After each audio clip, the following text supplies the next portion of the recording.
Welcome back to the Everyday Athlete Podcast. I'm your host, Zach Tenor, former D1 athlete turned coach.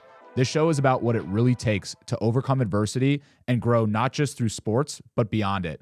Some episodes are my own personal reflections and lessons. Others are real conversations with athletes who've lived it. Either way, the goal is the same: to help you grow through adversity, evolve through your experiences, and keep getting better. Welcome back to the podcast, guys. I've got Sam Hubbard on the podcast today. Welcome to the episode, Sam. And I'm really excited to dive in, guys. You know, Sam's a guy that I met literally 11 years ago, 2014, met on the Ohio State football team as scout team players.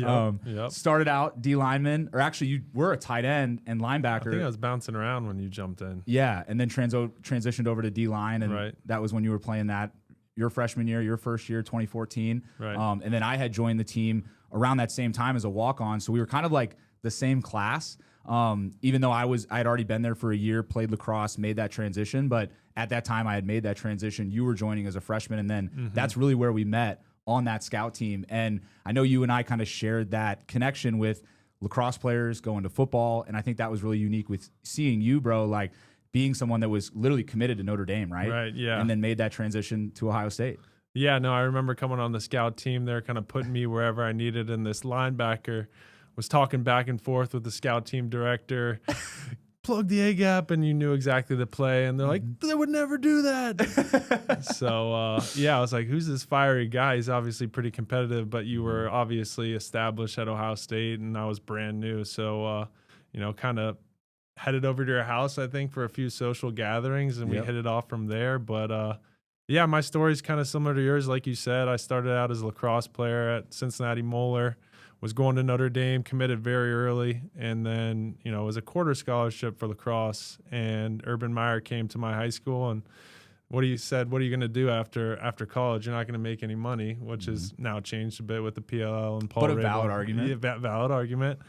Convinced me to get the full scholarship and just go with football, and realistically, I was just going for a free education, thinking I was going to be a finance major, go to Wall Street, get that education, and eventually, you keep trusting the process, you keep, developing as a player and as a person. And I saw a runway to the NFL and went all in on that. And here I am, about 3 months retired and transitioning to a whole nother career. So it's been a wild ride, and you've seen it from the jump to where we are now. Absolutely, bro.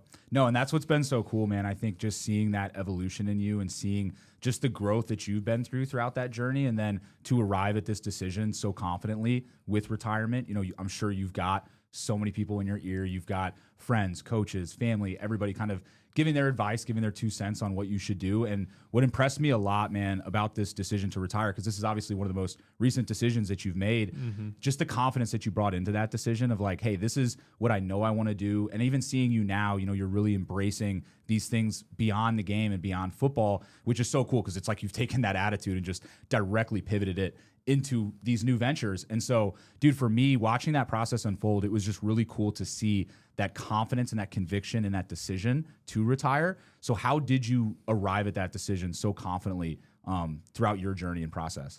Yeah, like I said, my plan from college was never to be an NFL player. It's hard to say I had a concrete plan at all throughout anything. It was kind of just being adaptable and taking advantage of opportunities as they came along.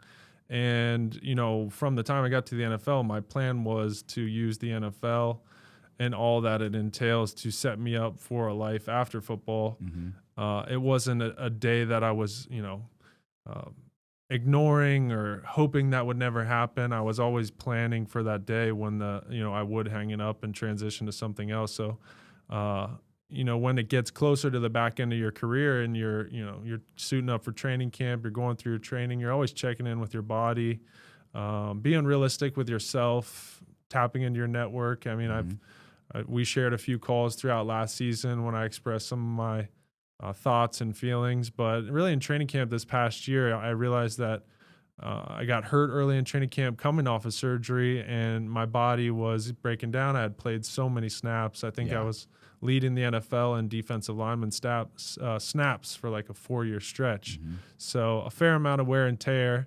And, I've seen a lot of guys play a very long time, and I never wanted to be the guy that was, hanging on by the last thread. I wanted to always go out on my own terms. Mm-hmm. So I kept it close with my inner circle, family, friends, because a decision like that is not something you're walking around the locker room like, hey, this might be my last year. But, Yeah. you fight that internal battle and weigh those decisions. And the planning I had gone throughout my career to make that decision and have financial freedom, have other, my foundation and a network built to capitalize when you do make that announcement public Mm-hmm. was all things I fell back on, and really gave me confidence to when I say, hey, this is it for me. And people are like, are you serious? You don't miss it? And I was like, I don't miss it at all. I'm thankful for my journey. I'm thankful to be where I'm at now, and really excited for the future opportunities, because it's the same thing.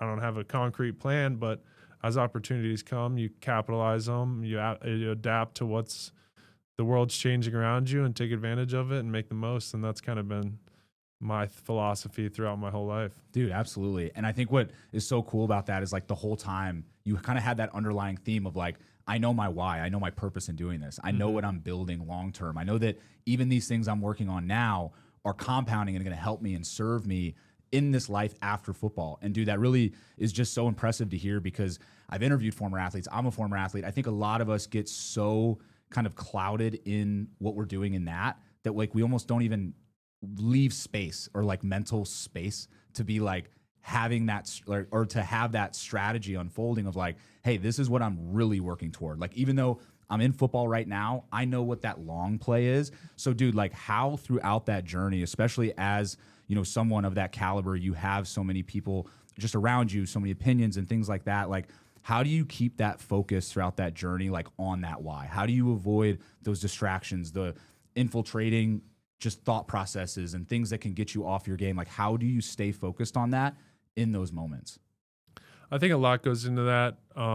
There's a lot of ways I could take that question. I think one major theme is to always put things in perspective. You talk to successful business owners. I've been having a lot of meetings with people that run companies, people that have, they'll have 6 different careers in their life, and football is just one career. And, I'm just turned 30 and I have a lot of life left to live. And you got to go into whatever you're going into knowing that, this could not be forever. You got to set yourself up for what could be next. And you always, when you're having interactions with people, say it's a locker room, say it's coaches, say it's support staff, brands that you're working with, you want to have an interaction that can carry past whatever you're doing now. You got to think about, hey, maybe we could do something else in the future. That's, we're working together great now, but you want to leave the conversations, the networking meeting with an open mind about possible opportunities in the future, and to set yourself up that way as something other than just a football player, as a complete human that has many facets. Yeah. While also balancing in, hey, I'm all in on football and everything else. This is my main thing, my main income Main generator, focus. main focus, main source of income, most potential earnings, all those things. You're locked in on that. Mm-hmm. But when you get some time, you got to be advantageous to also do other things that can make you multifaceted. Mm-hmm. Dude, I love that, because what that tells me is like, while you're working on the main thing, like there should be and honestly can be kind of peripheral things that you're also focused on, that you're working on. And I think that like parallels so much. I was just talking about it today, like on with content and stuff. I was talking about how like it's this juggle as a business owner, like working in the business, then working on the business. And it's like, if you just work kind of like in the business, then you never make time for working on the business. And then it's like, okay, well then how do we progress? Mm-hmm. So like I've almost learned that lesson where like I've been forced to kind of like parallel responsibilities, but that's just not easy to do for most people. But what I'm hearing you say is like, just be 2 steps ahead. You know what I mean? Like kind of be 1 or 2 steps ahead, knowing like, hey, even though I'm focused on this main thing now, there's nothing wrong with kind of having that peripheral idea of what's next or what could be, or even other things that I'm doing that can maybe even complement that main thing, which is stuff that you've been doing kind of throughout your whole career. So what advice would you give to somebody who maybe, is struggling with that? Like, hey, I know that maybe I could be planning and strategizing and having kind of multiple things going on, but what would your advice maybe be to somebody where maybe they have the thought process that they could get spread too thin. Like that could be too much.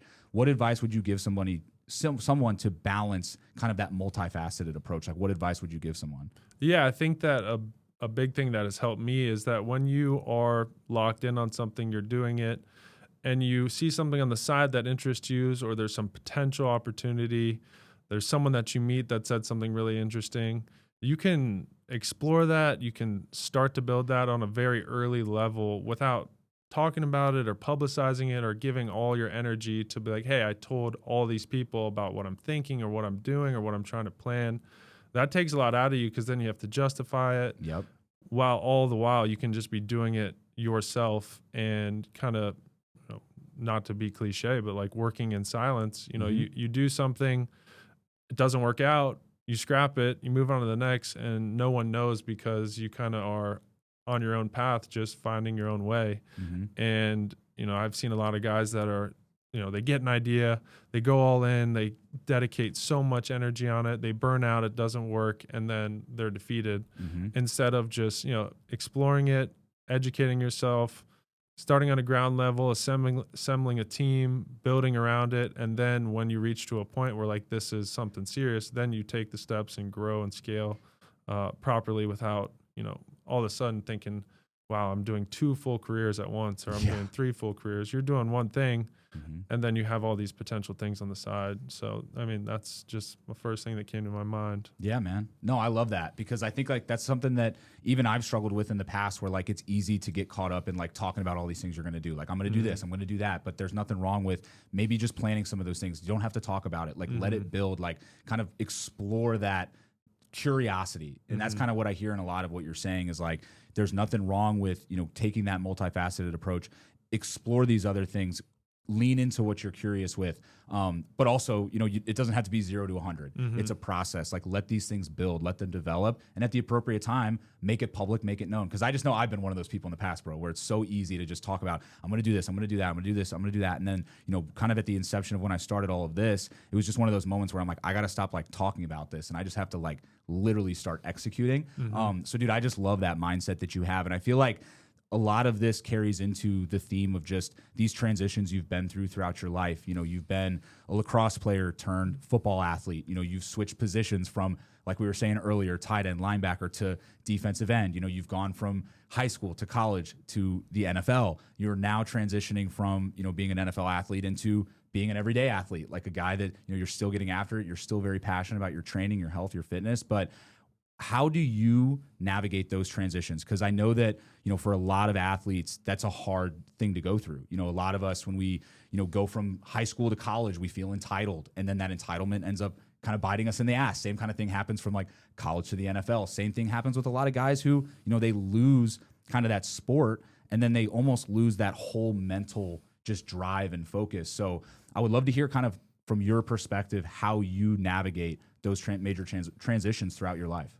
Yeah, no doubt. I mean, the first thing that comes to my mind is I recently was approached to do a commencement speech for a high school. And, that was a new opportunity for me. It was terrifying, public speaking, all that. But a lot of thought went into what do you say to a high school kid going to college, undergoing that transition.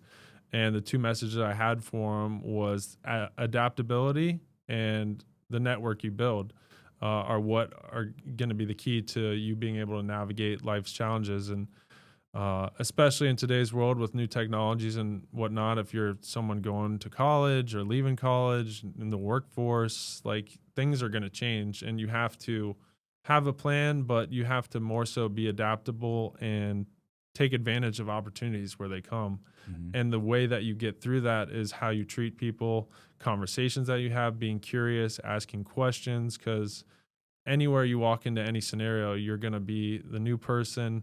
And if you walk in there with a mindset other than anything other than being curious and trying to learn, humbling yourself and trying to gain the respect of those around you, you're going to be behind the 8 ball. But if you just take that approach, you can really move up the chain fast in whatever you're doing. So just go in there with an open mind and be curious, and don't be too heart set on certain things. Yeah, that's key, bro. Because that adaptability, like you have to be able to pivot. You have to be able to like not get married to a certain process. And I think that that's something I see in coaching a lot of guys with their training, with their health, their fitness, their nutrition. Like it's a fluid process. Like while we have these kind of systems and routines and inputs that we focus on, we can be a little bit like, I'm big on this concept of like structured flexibility, where it's like we have these things that we have to do, but we can be a little bit flexible about how we're doing them or the execution of when we're doing them, so as long as they get done. And I think that adaptability is huge. I love that word. And I don't mean to put you on the spot, but can you even think of any times recently throughout your football career where like you really had to be adaptable? Yeah, sure. This past season, I was going into training camp, coming off of surgery. As I said, I got hurt early in training camp.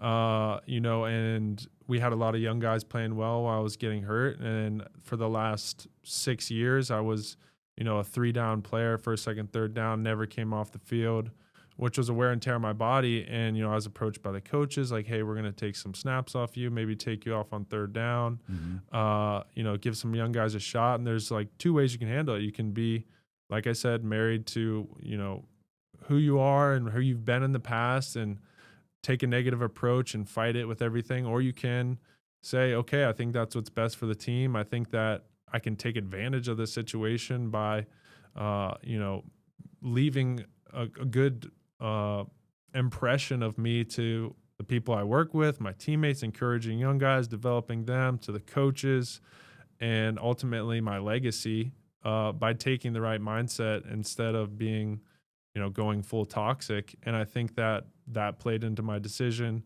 to retire in Cincinnati, continue building my legacy here, stay involved with the organization, because, it's if you had gone the other way, then, you kind of burn a lot of bridges, and you never want to burn bridges like that in any situation. And you can be adaptable without compromising your core values. You can be focused on success, hard work, you can be any of your core values, and still be adaptable while maintaining success. Can come in a million different ways. Yes. And that is, you don't have to compromise those things. Absolutely, dude. And you were talking in there too about like the health of your body, kind of getting fresh bodies into the mix to give you a little bit of a break. Dude, something that fascinates me too about your journey specifically is like you play D-line. Like this is a contact position, bro. Like you are making contact. Even like I joke with people about offensive, defensive line. Like even when you guys are like doing no pads, spiders, or even just helmets only, you guys are making contact all the time. And to take that, from a young athlete to a high school athlete, college to the NFL, and, I know you played other positions as a youth athlete, but keeping that theme of a defensive player making contact all the time, in college, in NFL, especially in your NFL career, what are some of those things that kept you and your body healthy throughout that time? I know that Pat, your trainer, is phenomenal and everything that he does with you, and I'm sure you'll talk a little bit about him, so shout out to Pat. But dude, I would love to just hear how, as a defensive lineman at the highest level, how you were able to keep your body healthy and keep that longevity of your career the whole time. Yeah, you go to Ohio State and you kind of get introduced to how to lift. Mickey Marotti instills a good foundation for you, and then you become a pro and it's your full-time job. And I think for me, the thing that I found advantageous was I fell in love with the science. I went to different training facilities, podcasts, books about health and longevity, and I really fell in love with, experimenting with new exercises, new modalities, new ways to keep yourself healthy. But like, I truly love that, and I'm still like in that discovery process today and will be for the rest of my life.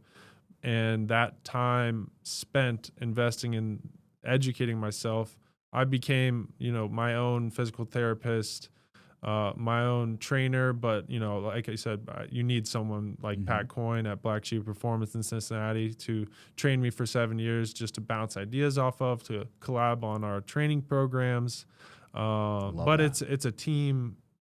You have a team around you of great minds, and you pick different things that fit your body.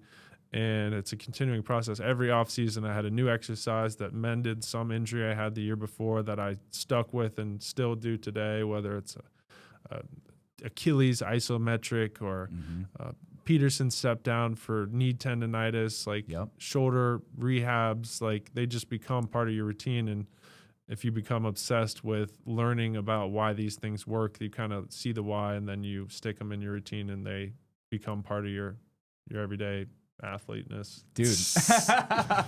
Nice. Yeah, But dude, nice I plug. absolutely love that, because like that collaborative effort is so crucial, bro. I'm like so passionate about that with training, because like I don't even know if you know this, but I like to do that with my clients. Like it is a very much so collaborative effort. You know, it's constant collecting feedback from them, collecting data from them, seeing what's working well, seeing what's not working well, leaning into what's working well, disregarding what maybe doesn't work so well for this person at an individual level. And that collaboration is huge, dude. And the other component to that is you understanding the why. Dude, I talk about this all the time, but like I firmly believe that a lot of people like lack motivation toward health, fitness, training, nutrition, because they don't understand that why. But you, as someone, you know, who has gone through that process, that has learned that why, how important has that been for you in regard to your like adherence with following through and sticking with some of those practices that you found work for you from a training, nutrition, health, fitness perspective?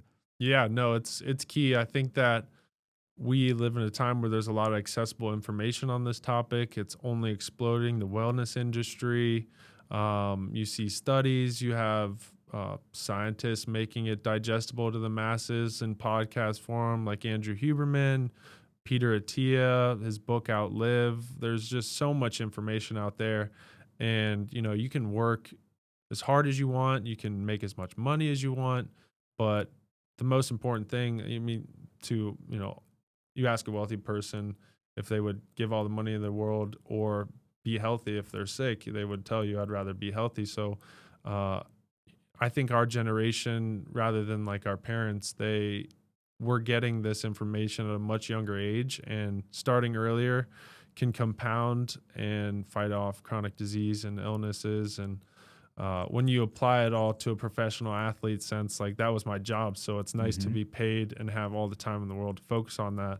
But even if I wasn't, I feel like that would be something, because, you know, sitting down and working any job, I think that you're always in the back of the mind thinking about your health and longevity. I think everybody is, and there's answers out there. You just got to go seek them out. That's it, bro. And it's like when you really learn that why, and you know what these things are doing for you. Because I think a lot of general kind of population people, just normal everyday people, they don't seek out that why, or maybe don't understand fully that why. And like that's where that lack of motivation really stems from. So like from you, dude, and like your perspective, learning that why, understanding the purpose and the reasoning kind of behind putting forth an effort toward these things just reinforces, you know, those practices further. Because then, like I talk about this a lot, but you gain evidence, bro. Like you literally gain tangible evidence that, hey, when I do this step down, it's helping my knees feel really good. And it's little things, man. And what, you know, from your perspective as an NFL athlete, because I'm so fascinated by this, man, is like the little things, like the targeted mobility, what that can do for the health of your joints, like tweaks to your nutrition, small tweaks to the nutrition, and what that can do. Like we were just talking about for inflammation, body composition, energy, all of those things, digestion. What are some of the things that you've picked up on as a high level athlete through this extensive process of finding things that work really well for you, gaining this evidence of things that you know, really give you a great ROI? What are some of those like really little things that you have found that give you such a phenomenal ROI? Yeah, I have a few, you know, a protocol that's kind of like non-negotiable in my daily life that is proven by science over and over. Every expert you hear lists them over and over, but like you start off with your diet. You know, you want to focus on protein, you want to focus on you know, not eating carbs or too close to bedtime, and your supplements. I have, you know, vitamin D in the morning, fish oil in the morning, magnesium at night, supplement with creatine. You know, those are the real ones that I focus on. Anything else is kind of here or there, but Those are money supplements. Those are, you know, the foundation of it all. And then, you know, you got to get your zone 2 cardio. You got to get, you know, 120 minutes a week. So you got to be active, whether it's biking, swimming, jogging. You got to get your strength training, because that's where you metabolize your glucose, and you got to prevent major glucose fluctuations.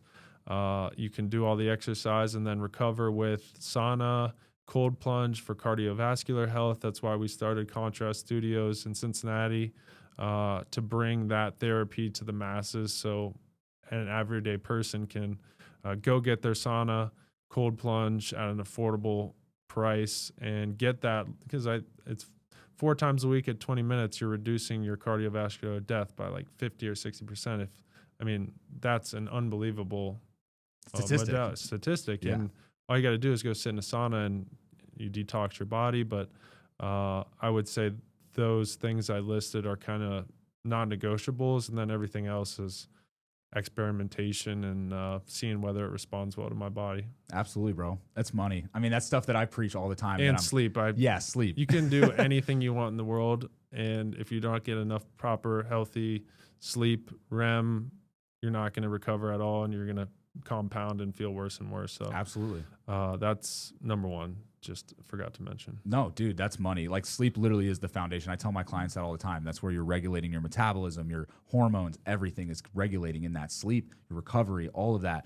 So yeah, dude, I love those habits, honestly. And to anybody listening, like those supplements Sam just talked about, those are golden. Like I think a lot of people can get caught up in like just all this other crap. I know I was a guy like that where like when I was young, I'm buying all these supplements and like all this crap, but it's like those are really the ones where you're going to get the biggest ROI. And all those ones that you mentioned are tied, to our testosterone production as men. So you're just getting a multitude of benefits from leaning into these little things. And that's just something I want people to hear, because I think a lot of times we feel like we have to make this monumental, shift or change in what we're doing. But all those things you just described are fairly, low barriers to entry. And I like that you and Pat did that. You guys and your other, I think you guys might have other people involved, but like being able to lower that barrier for people to be exposed to such incredible therapy that the contrast therapy can really provide between the cold exposure, the heat exposure. So no, dude, I absolutely love it. And, I feel like through that, nowadays,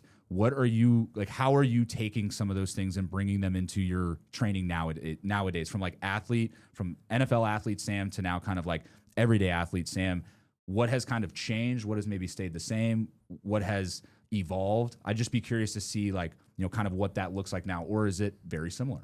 Yeah, I would say it's very similar, but there's a lot of differences in preparing for living a healthy life and longevity versus getting prepared to go to training camp. If you're working on a nagging injury, you don't kind of press it or overload it. You kind of take a step back and work on range of motion and improving the health of the joint. So you're not going to, I'm rehabbing a knee right now from this past season, I'm not going to go load up heavy squat just to, maintain. Just to do it. Yeah. Well, you got to maintain your strength for training camp. But now, you go goblet squats, full range of motion, and kind of lessen the strain just to make sure that you're training smarter. But I would say cardio-wise, it's a bit more long distance. I'm focusing on more of that zone 2 area. I wasn't really a jogger. Now I'll jog 2 miles every couple of days. Love that. Because you got to get your circulatory system working. And really my main focus is how do I improve my mental clarity and cognition, having a healthy VO2 max, still doing sprints on the field and cleats. Everything is really tied around, how do you live optimally healthy for the longest rather than to perform, which is a nice stress relief and less on the mental. Part of the reason why I made the decision, because I feel like my body was ready to make that transition, but also the confidence to bet on myself, not on the field, but in a business setting, in the real world setting, that, this is just another way to go out there and bet on yourself. Absolutely, bro. And what I'm hearing from you too, with like you sprinkling in the zone 2 and the distance work, and then also doing your sprint work. And I know you're doing a multifaceted approach between, you're getting your mobility, you're getting your strength. So maybe talk to the value of that well-rounded approach to training. We're not just going in the gym and we're solely focused on building muscle. We're not going in the gym or going outside and solely focused on getting zone 2 cardiovascular training. We're not just going in there and just sprinting. So maybe speak to how has that well-rounded approach helped you physically and mentally in your health and fitness? Yeah, I think you learn as an athlete to listen to your body and kind of tell you what you need. So you got to be in tune with what your body's telling you. If you've been doing a lot of jogging, then, take a break and go for a bike ride or go for a swim. But there's so many options as far as getting healthy and how to supplement your workouts by listening to your body, that it's just a continual process. I would say every single week of training for me looks totally different based on what time I have available, what the weather looks like, whether, you have access to certain equipment, Mm-hmm. whether you have time to do a workout on your driveway or, can get to a gym. But there's really no excuse for to say, you don't have uh, access to the information, because the information is everywhere you can find. And then you just have to be creative and find the one to. But my wife teaches Pilates. I've found that that's great for mobility. I never used to do that. Mm-hmm. Hot yoga is a great place. You pay $15, $30, go to a class, and it's like a sauna workout if you don't have a sauna. But you really can get creative, and I like the therapies that I do. If I don't Mm-hmm. like it, then I'll find something else that I like. Absolutely. And that's the key. You have to enjoy it. Mm-hmm. And dude, it's cool because like you're getting like kind of unique benefits from those different things. That's why I'm such a big fan of welcoming more of that well-rounded approach with our training. We're like, hey, we're not just doing, bodybuilding. We're not just doing cardio. Like we're getting a multitude of those stimuli within one kind of cohesive setting, which is a lot of like what we were used to as athletes. And I like to take that same kind of approach and bring it into my clients after the fact, where we're still getting this well-rounded approach. Cause that's something I just hear from a lot of guys, man, where it's like, I'm not doing mobility, I'm not doing conditioning. It's like people get really caught up in that mode of, and I know I've even been in this mode in the past where it's just like all lifting, you know what I mean? But like exposing the body to that well-rounded approach, I think is just so healthy for your longevity. So yeah, dude, I think one of the coolest things too, bro, about this whole journey that you've been through is just like the life lessons that you're able to extrapolate from it. I know that for me, like going through that process of walk on to scholarship athlete, just like how that has shifted my mindset so much. And I'm sure that, there's aspects of your journey that has really shifted and molded you into the person you are today. So dude, I would just love to hear like, how has your football career really shifted and changed your mindset over time? Yeah, it's been, like you said, an evolving journey. You kind of go to college and we were in a relatively like militaristic type training program where you learn to work really hard, push yourself to the edge, and you either crumble or get better. And I get to the NFL and I'm still treating it like we're at Ohio State and everything is more relaxed. You're a professional, no one's holding your hand, and you really got to prepare on your own. I'm like, this doesn't seem that serious, but it's really just a whole different ball game. So I had to learn how to kind of relax and take some pressure and stress off the process and be more adaptable, because it's a longer season, a lot more variables. You're not going to win every game. You're going to lose a lot of matchups. The competition is better. So you have to develop a short memory and be very resilient to failure and show that you can bounce back from a bad play, a bad game, which then transitions you into life to make you a bit more numb to losses and failures, being able to bounce back and transition to make something positive out of something negative. But it's like, it's cliche again, but sports teaches you a lot about life. And I'm going into the business world and everyday life feeling pretty resilient and hardened to physical or mental adversities that could come, because I don't think that, aside from actual, military service, which I have no experience of, but the most respect for, it's short of that, but it's pretty intense. So yeah, there's a lot to dive in there. Do you think people can learn that resilience over time? Oh, for sure. Yeah. I think that training and getting your body and mind right through fitness is a great foundation, because, you show up to work frustrated and you're angry at people.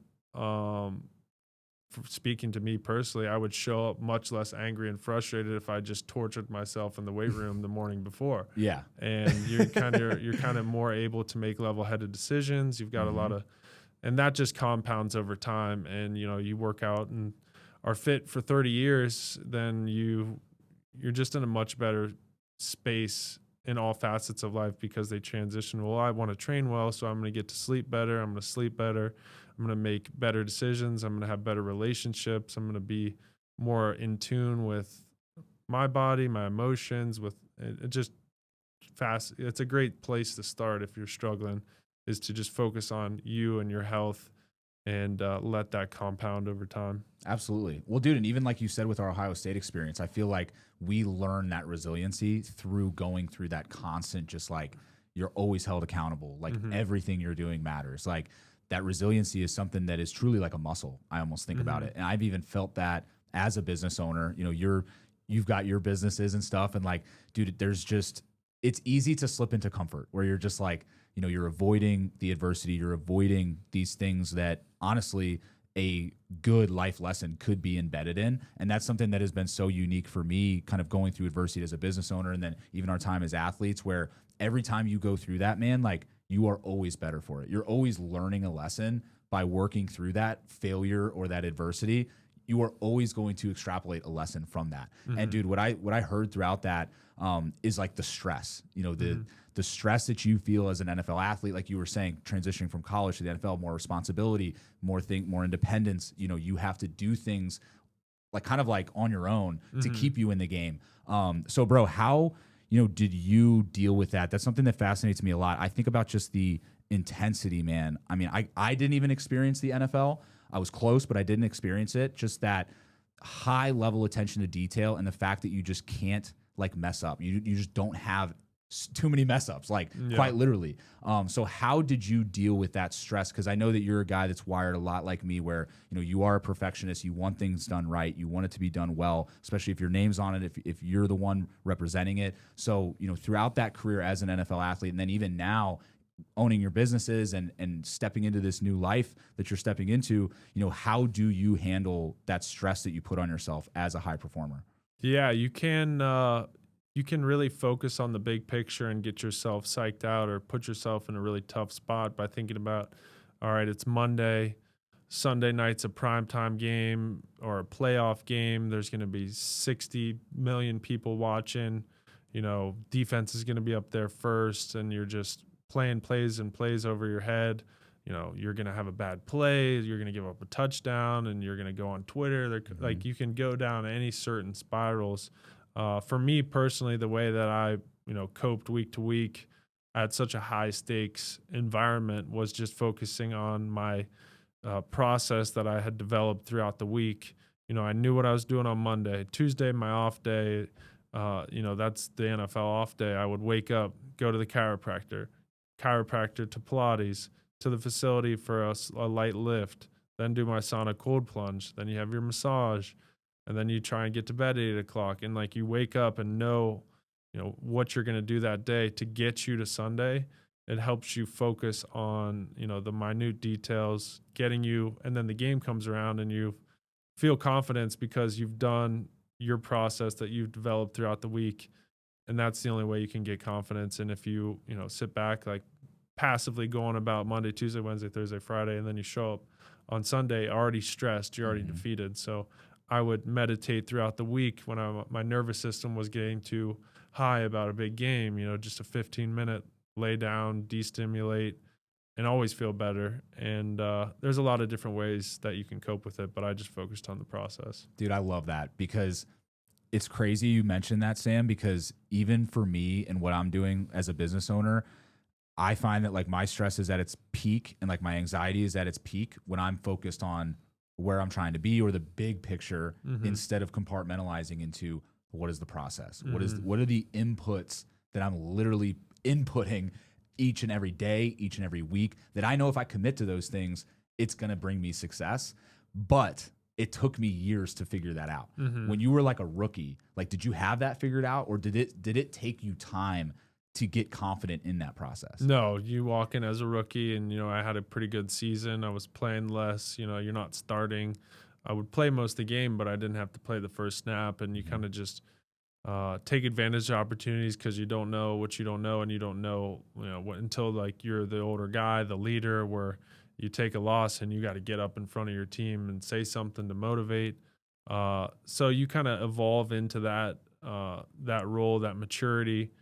all throughout, just watching the people that are around you that do it the right way and asking them questions, seeing how they go about their week. I found the most respected veteran on the team as a rookie and followed him around and asked him questions all year, and then applied a lot of the things he does to my career. Michael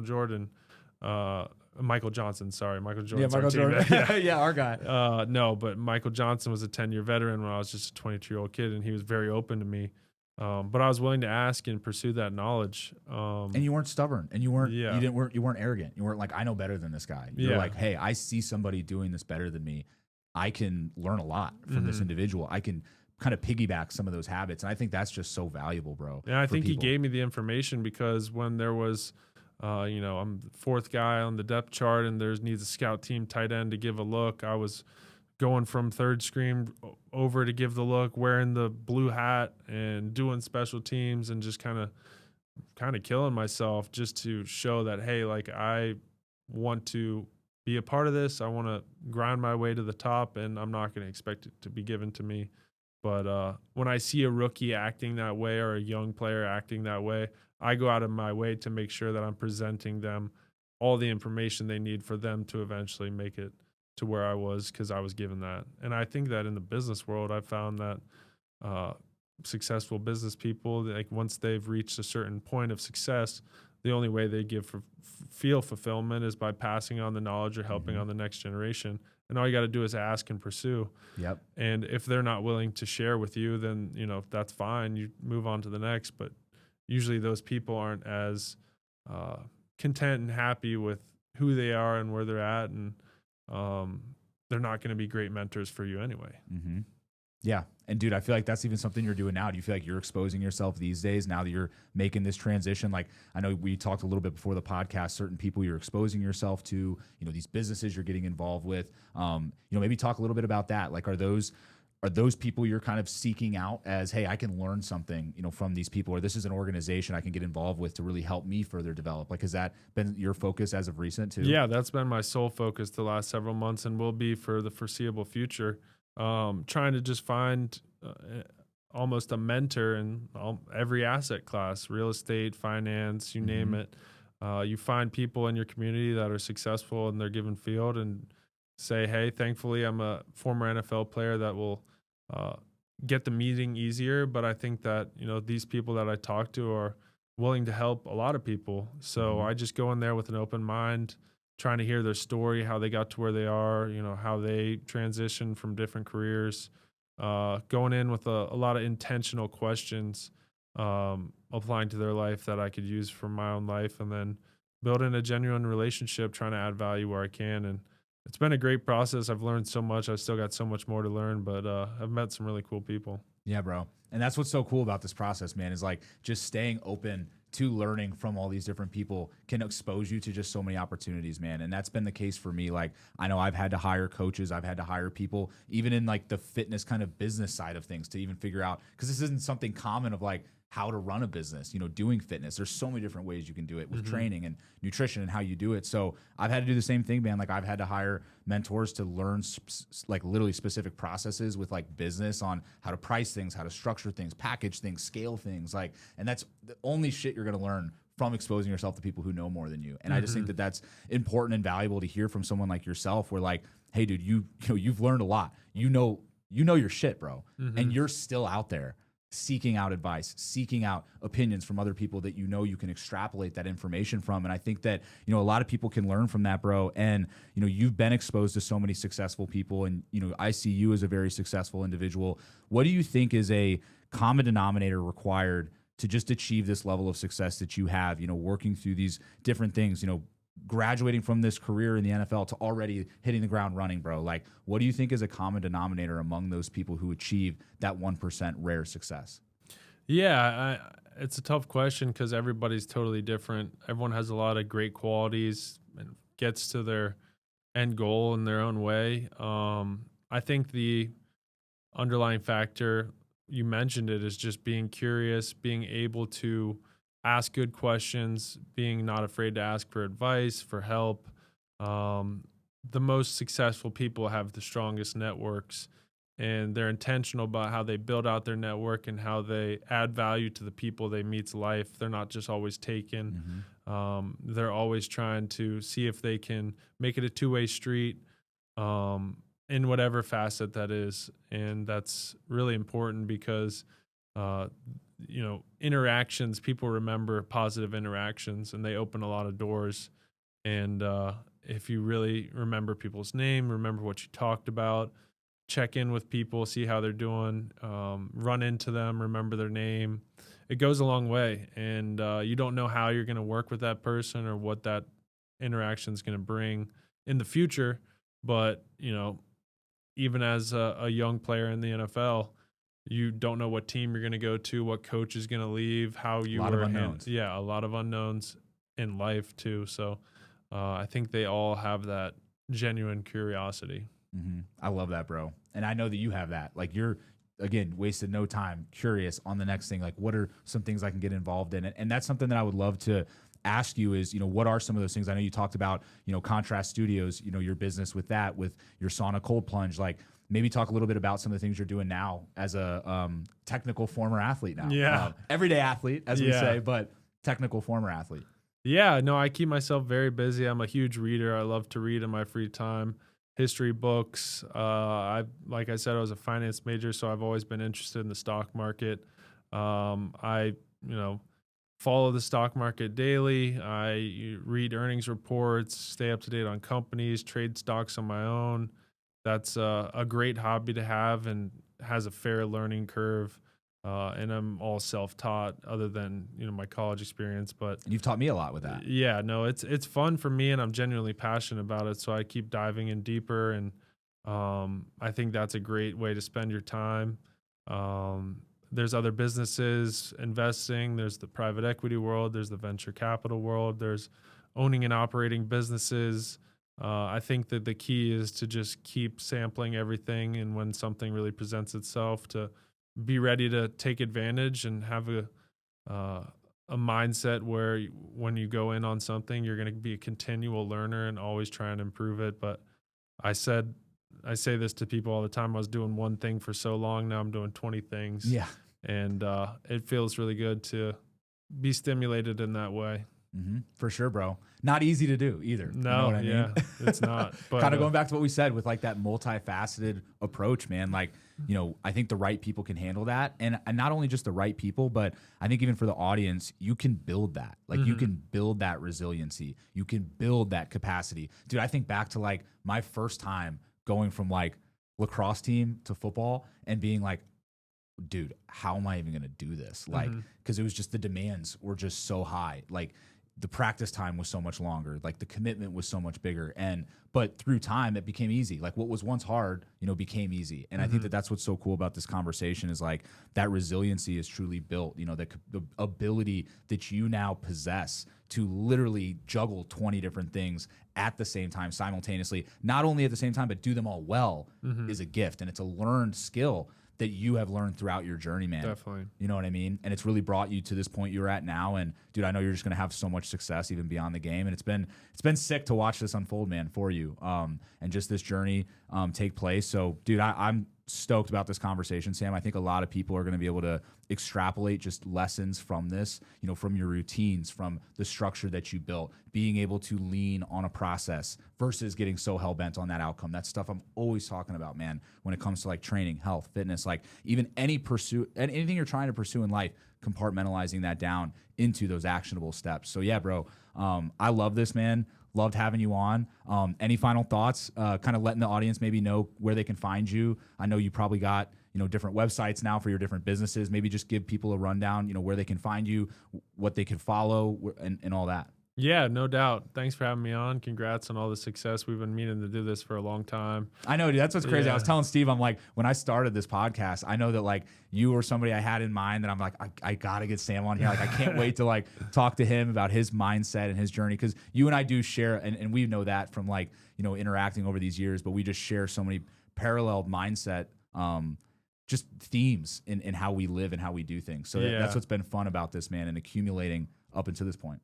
Yeah, no doubt. And as far as your earlier question, I'm on Instagram, Sam Hubbard, Twitter. If you're looking to get involved on the philanthropic side, samhubbardfoundation.com. Our main mission is Hubbard's Cupboards, where we put physical locations into schools and stock them bi-weekly. Hygiene items, school supplies, healthy snacks in 36 schools this upcoming school year. So quite an operation going there. Contrast Studios is another business, Sonic Cold Plunge in Cincinnati. Rowback is the brand that I work with. It's an incredible lifestyle brand that you should check out if you haven't got anything from them yet. Definitely. But thanks for having me on, and I really appreciate the conversation. Absolutely, bro. Happy to have you, man. Thank you for tuning into the Everyday Athlete podcast. If you're watching on YouTube, make sure to subscribe to the channel, give it a thumbs up, and drop a comment. If you're listening on Spotify or Apple, be sure to follow the show, leave a quick review. It helps more athletes like you find this message. And if this episode resonated with you, share it with a friend or post it to your story and tag me. I'd love to hear what stood out to you personally. So keep evolving, keep showing up, and keep living like an everyday athlete.